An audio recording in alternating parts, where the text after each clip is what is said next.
मुझे लगा था सबसे बड़ा दुश्मन कंपटीशन में होता है, मार्केट में होता है। उस रात मैंने समझा दुश्मन कभी कभी आपके पीछे खड़ा होता है। Same office, same table, same चाय। राजू भैया की कहानी, हर सेल्समैन की जुबानी। चैप्टर 4, धोखा, द बिट्रियल। ऑफिस का दृश्य, विक्रम की न्यू ज्वाइनिंग, अच्छी पर्सनालिटी, कॉन्फिडेंट एंड प्रॉमिसिंग। मैंने खुद उसकी ट्रेनिंग ली, पॉलिसी बेचने से लेकर क्लाइंट से बात करने के तरीके तक सब सिखा दिया।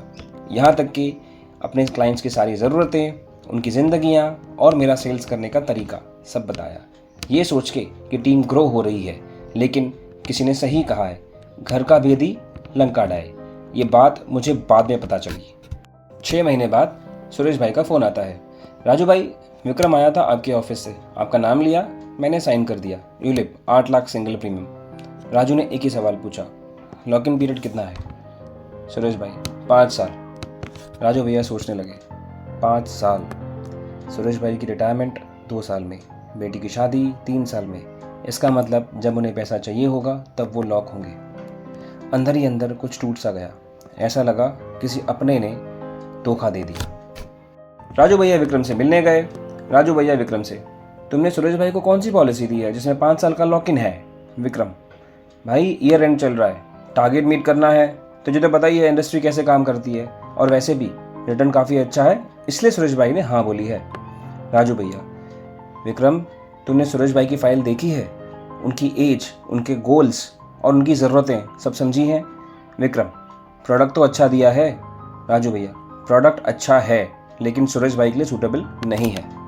राजू भैया को गुस्सा नहीं आया, बल्कि दर्द हुआ कि उन्होंने एक गलत इंसान पे भरोसा किया। उनका नाम यूज़ किया गया पॉलिसी बेचने के लिए, और कहीं ना कहीं उनका नाम धोखे का जरिया बना। अगले दिन राजू भैया सुरेश भाई के घर जाते हैं और कहते हैं, सुरेश भाई, IRDAI का एक रूल है, free look period of 15 days. इसमें आप पॉलिसी कैंसिल कर सकते हैं और पूरा पैसा वापस आता है बिना किसी पेनल्टी के। सुरेश भाई, राजू भैया, बहुत बहुत शुक्रिया। मैं सोच रहा हूँ अगर आप नहीं आते तो क्या होता।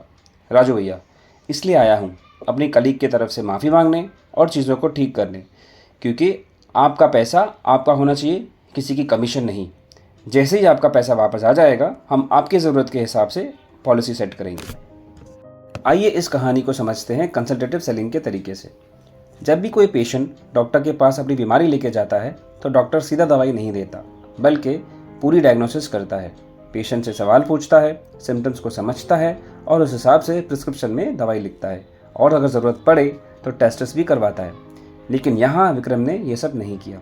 विक्रम ने बिना कोई सवाल पूछे सुरेश भाई की सिचुएशन और रिक्वायरमेंट को समझे अपनी कमीशन के चक्कर में एक गलत पॉलिसी दे दी, और वो भी राजू भैया के नाम पे। कंसल्टेटिव सेलिंग का मतलब ज़्यादा सवाल पूछना नहीं होता, सही सवाल पूछना होता है और जवाब सुनने के लिए जेन्युइनली रुकना होता है। राजू भैया की सीरीज में अगला चैप्टर है नींव, द फाउंडेशन, कमिंग नेक्स्ट। उम्मीद है राजू भैया की ये कहानी आपको अच्छी लगी होगी, तो कृपया इसे लाइक करें, सब्सक्राइब करें, शेयर करें। हम आपसे मिलेंगे अगले एपिसोड में, तब तक के लिए धन्यवाद।